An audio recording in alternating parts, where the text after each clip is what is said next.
Hi everyone. So, మేమైతే పూరీలో అలా travel చేస్తూ హనీబీ బేకరీ అని కనిపించింది. సో, అక్కడికైతే వెళ్ళాము. ఏమన్నా బేకరీ ఐటెమ్స్ ఆర్ కాఫీ అయితే ట్రై చేద్దామని. సో, లోపలికి వెళ్ళగానే చాలా వింటేజ్ వైబ్స్ అయితే ఉన్నాయి. వీళ్ళైతే ఈ బేకరీని చాలా నార్మల్‌గా మెయింటైన్ చేస్తున్నారు. కానీ లోపలైతే చాలా బావుంది. వీళ్ళ దగ్గర చాలా డిఫరెంట్ టైప్స్ ఆఫ్ బ్రెడ్స్ అయితే ఉన్నాయి. ఇంకా శాండ్‌విచెస్‌లో అయితే ఎన్ని ఫ్లేవర్స్ ఉన్నాయో చెప్పనే అవసరం లేదు. డిఫరెంట్ ఫ్లేవర్స్ ఆఫ్ కాఫీ ఇలా డిఫరెంట్ టైప్స్ అయితే ఉన్నాయి. మెయిన్‌గా ఈ కేఫ్‌కి అయితే ఫారినర్స్ అయితే ఎక్కువ విజిట్ చేస్తున్నారు. అండ్ డిఫరెంట్ లాంగ్వేజెస్ బుక్స్ కూడా ఉన్నాయి. సో, ఆర్డర్ వచ్చేటప్పుడు మనం చదువుకోవడానికి.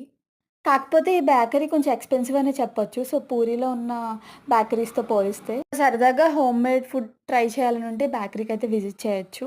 కాకపోతే ప్రైజెస్ అనేవి కొంచెం రీజనబుల్ కాదు. కొంచెం హైయే ఉన్నాయి. మేమైతే కాఫీ ట్రై చేసాము. బానే అనిపిచ్చింది.